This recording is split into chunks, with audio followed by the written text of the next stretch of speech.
ഇങ്ങനെ മനസ്സിലായില്ലല്ലോ. എന്റെ കയ്യിൽ കാശ് വാങ്ങി ഓർമ്മയുണ്ടോ? പൈസ ഞാനോ? എന്റെ പൊന്ന് സാറേ, അച്ഛനാണ്, അയ്യപ്പ സ്വാമിയാണ്. ഇതിന്റെ പേര് പറഞ്ഞ് ഞാനൊരു 10 നയാ പൈസ ആരോടും മേടിച്ചിട്ടില്ല. ഇതൊരു സേവനം. മനസ്സിലായി? തന്നെ അറസ്റ്റ് ചെയ്തിരിക്കുന്നു. എന്നെയോ? എന്തിന്? അതെ, പോലീസിനെ ചെന്നിട്ട് പറയാം. വേഗം കൊള്ളാം. യഥാർത്ഥ പോലീസാണെന്ന് ഞാൻ എങ്ങനെ അറിയണേ? വല്ല നാടക കമ്പനിയിൽ നിന്ന് പിടിച്ചോണ്ട് വന്നാണെങ്കിലോ? യഥാർത്ഥ പോലീസ്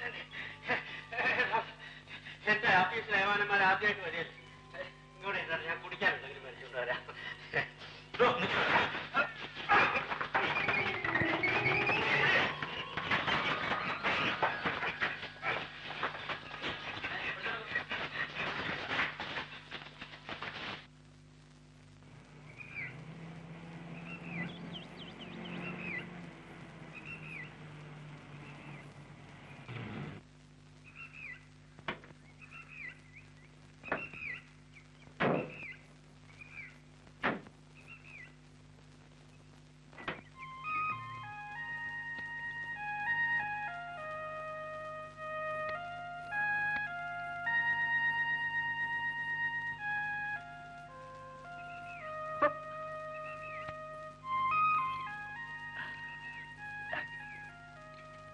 കയറോളെ.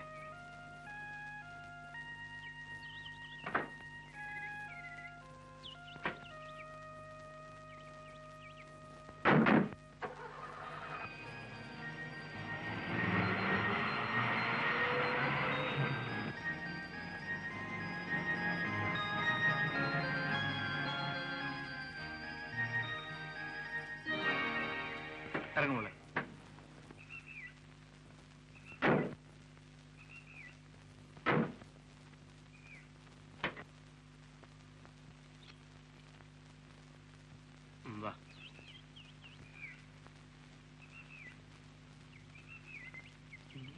ഇവിടെ ആരും ഇല്ലേ?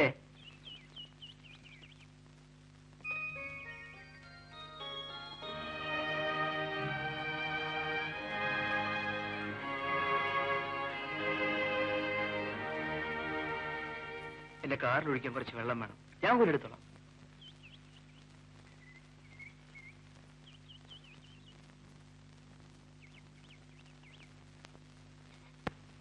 അയ്യോ മോളെ വേണ്ട, വീഴും. ഞാൻ പോരുത്തരാം.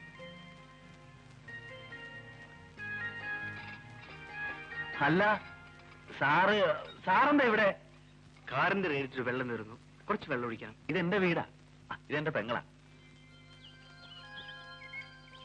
സാറ് കയറി ഇരുന്നാട്ടെ. ഇല്ല ശിവരാമ, എനിക്ക് പോകാൻ ധൃതിയുണ്ട്. മോൾ സ്കൂളിലാക്കണം. അയ്യോ, അത് പറഞ്ഞാൽ പറ്റില്ല. സാർ എന്റെ വീട്ടിൽ ആദ്യം വരികയല്ലേ, ഒരു കപ്പ് കാപ്പി കുടിച്ചിട്ട് പോവാം. വാ മോളെ.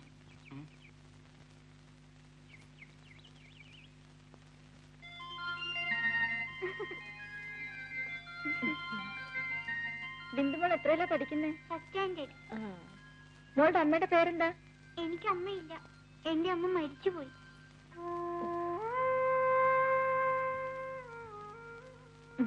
ബിന്ദുമോളെ വരുന്നുണ്ടോ? ഞാൻ പോട്ടെ ആന്റി.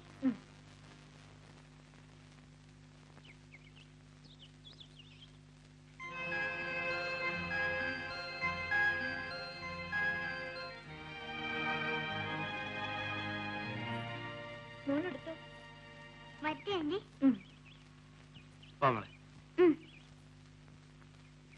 വട്ടെ ശിവരാമ, വണ്ടിയുടെ കുഴപ്പമൊക്കെ തീർന്നോ സാറേ?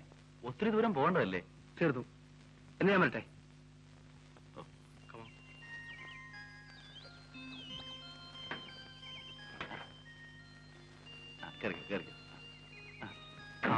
മോളെ ആനിക്ക് ടാറ്റ കൊടുക്ക്. മോളെ ഇനിയും വരണം കേട്ടോ.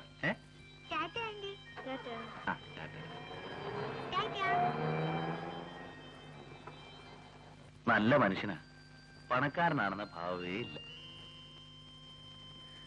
പാവം, ആ കുഞ്ഞിന്റെ അമ്മ മരിച്ചുപോയി.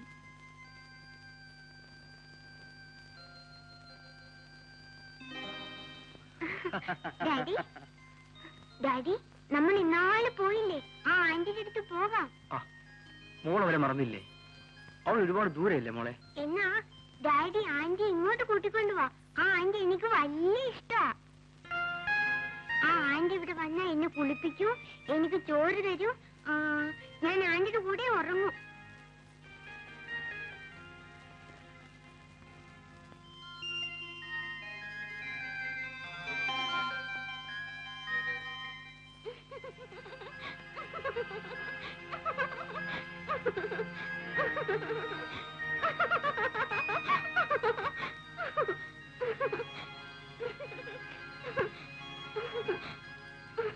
മോളെ മോളെ മോളെ ഡാഡി, ഡാഡി, ആന്റി ഇവിടെ, ആന്റി. ആന്റിയോ? ആ ആന്റി ഇവിടെ വന്ന് എന്നെ എടുത്ത് ഉമ്മ വെച്ചു. മോള് സ്വപ്നം കണ്ടതാണ്. കിടന്നുറങ്ങിക്കോളൂ.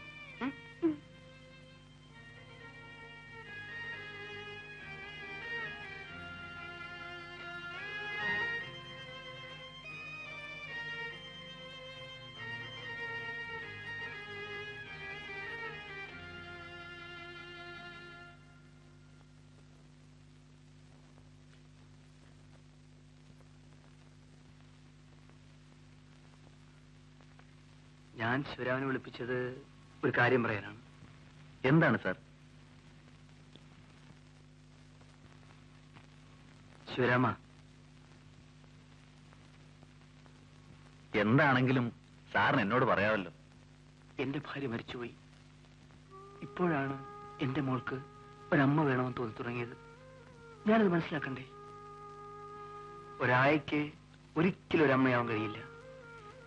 എന്റെ മോൾക്ക് അമ്മ വേണമെങ്കിൽ വീണ്ടും ഞാൻ വിവാഹം ചെയ്യേണ്ടി വരും. അത് വേണ്ടതാണ് സാർ. ഈ ബംഗ്ലാവിലെ സാറും മോളും കൂടെ ഒറ്റയ്ക്ക് ഇങ്ങനെ എത്ര കാലം കഴിയും? സാർ ഒരു കല്യാണം കഴിച്ചിരുന്നെങ്കിൽ പിന്നെ മോളെ മഠത്തിലയക്കേണ്ട കാര്യമില്ലായിരുന്നു. അമ്മയും മോളും സാറിന്റെ കൂടെ ഇവിടെ സുഖമായിട്ട് കഴിഞ്ഞാൽ. കൊള്ളാവുന്ന എവിടെന്നെങ്കിലും ഒരു പെണ്ണിനെ വേഗം കണ്ടുപിടിക്കണം സാർ. ശിവരാമ, വലിയൊരിടത്തുനിന്നൊരു പെണ്ണെ കിട്ടാൻ എനിക്ക് വിഷമമില്ല. പക്ഷെ എന്റെ മോള് ഒരമ്മയെ കണ്ടെത്തിയത് അങ്ങനെ ഒരിടത്തു നിന്നല്ല, പാവപ്പെട്ടൊരു വീട്ടിൽ നിന്നാണ്. അങ്ങനെയുള്ള അടുത്ത് പോയി ഒരു പെണ്ണ് ചോദിച്ചാൽ അവർക്കെന്ത് തോന്നും? അവളുടെ സൗന്ദര്യം കണ്ടിട്ടോ മറ്റോ ആണോ എന്ന് അവർ തെറ്റിദ്ധരിക്കില്ലേ? അയ്യോ, സാറിനെ കുറിച്ച് അങ്ങനെ ആർക്കും ഒന്നും തോന്നൂല. അവരൊക്കെ അതൊരു ഭാഗ്യമായിട്ടേ കരുതൂ. ശിവരാമന് എന്നെ കുറിച്ച് അങ്ങനെ വല്ലതും തോന്നുമോ? എനിക്കോ? ഞാൻ എപ്പോഴും സാറിനെ കുറിച്ച് നല്ലതേ ചിന്തിക്കൂ. എങ്കിൽ എന്റെ മോളുടെ അമ്മയായി എന്റെ കൈയും പിടിച്ച് ഈ വീട്ടിലേക്ക് കയറി വരേണ്ടത് ശിവരാമന്റെ പെങ്ങളാണ്.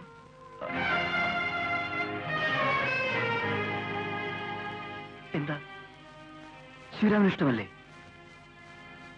സാവിത്രിയെ എനിക്ക് വിവാഹം കഴിച്ചെന്നൂടെ?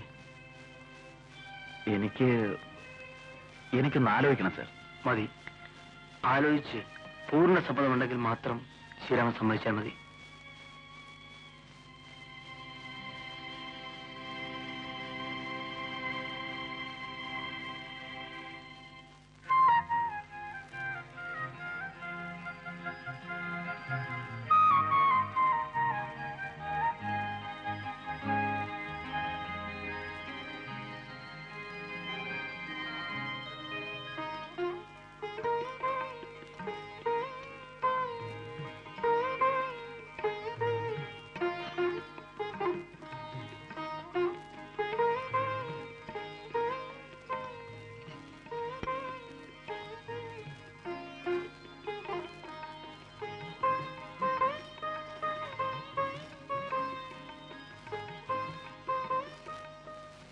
സാർ, ഞാൻ എന്റെ പെങ്ങളെ സാറിന് വിവാഹം കഴിച്ചു തരാം.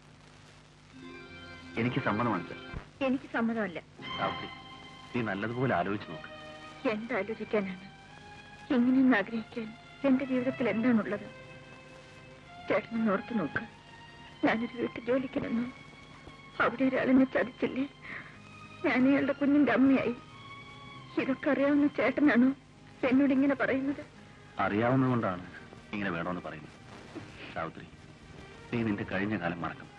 നമ്മൾ ആരോട് ഓർക്കാൻ പാടില്ല. നീ ഒരു പുതിയ ജീവിതം തുടങ്ങണം. എന്റെ ആഗ്രഹമാണ് മോളെ. ഞാൻ ജീവിക്കാൻ വേണ്ടിയാണ് ചേട്ടനതൊക്കെ പറയുന്നത്. അല്ല, കല്യാണം കഴിഞ്ഞതിന് ശേഷം ഞാൻ ആരാണെന്ന് അയാൾ മനസ്സിലാക്കിയാൽ എന്തായിരിക്കും എന്റെ ജീവിതം? അതാരും അറിയാൻ പോകുന്നില്ല. സുരേന്ദ്രൻ ഒരിക്കലും വിശ്വനാഥ് സാറിനെ കണ്ടുമുട്ടില്ല. നീയും ഞാനും പറയാതിരുന്നാ മതി. അങ്ങോട്ട് നിന്നെ കൊണ്ടുപോയി അവിടെ വെച്ച് അദ്ദേഹത്തിന് ഞാൻ വിവാഹം കഴിച്ചു കൊടുക്കും. അവിടെ നമ്മളെ ആരും അറിയില്ല. നീ പറയുന്ന ഒന്ന് മനസ്സിലാക്കുക. ഇല്ല ചേട്ടാ, അയാളെ കണ്ടിട്ട് ഒരു നല്ല മനുഷ്യനാണെന്ന് തോന്നുന്നു. ഇത്രയും വലിയ ഒരു വഞ്ചന ചെയ്തിട്ട് അയാളുടെ ഭാര്യയായി അയാളുടെ കൂടെ ജീവിക്കാൻ എനിക്ക് കഴിയില്ല. കഴിയണം. നിനക്കൊരു ജീവിതമാണ് ഞാൻ ആഗ്രഹിക്കുന്നത്. നിന്നെപ്പോലെ തെറ്റുപറ്റി എത്രയോ സ്ത്രീകൾ അതെല്ലാം മറന്ന് സുഖമായി ജീവിക്കുന്നു. തെറ്റുകളെ ഓർത്ത് മരിക്കുന്നതിനേക്കാൾ നല്ലത് അതെല്ലാം മറന്ന് ജീവിക്കുന്നതാണ്. വേണ്ട ചേട്ടാ, വേണ്ട. ചേട്ടൻ എന്ത് പറഞ്ഞാലും ശരി, എനിക്കിങ്ങനെ ഒരു ജീവിതം വേണ്ട. സാവിത്രി, നിന്റെ നന്മയ്ക്ക് വേണ്ടിയാണ് ഞാനിതെല്ലാം പറയുന്നത്. എന്തൊക്കെയായാലും എവിടെയെങ്കിലും നീ സുഖമായിട്ട് ജീവിച്ചാൽ മതി. അത് മാത്രമാണ് എന്റെ ആഗ്രഹം. ഇപ്പൊ നീ എന്ത് പറയുന്നു? ഇല്ല ചേട്ടാ, ഇല്ല, എനിക്കത് കഴിയില്ല. പോടി, പോ. നിനക്ക് തോന്നിയ പോലെ ജീവിച്ചോ. ഞാൻ എവിടെയെങ്കിലും പോവാം.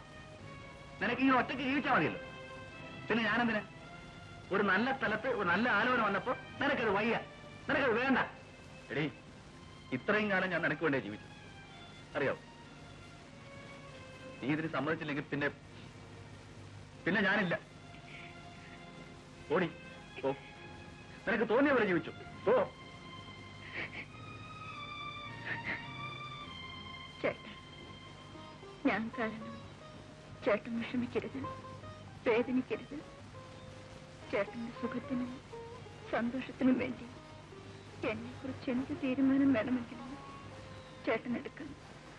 ഞാനിതനുസരിക്കും.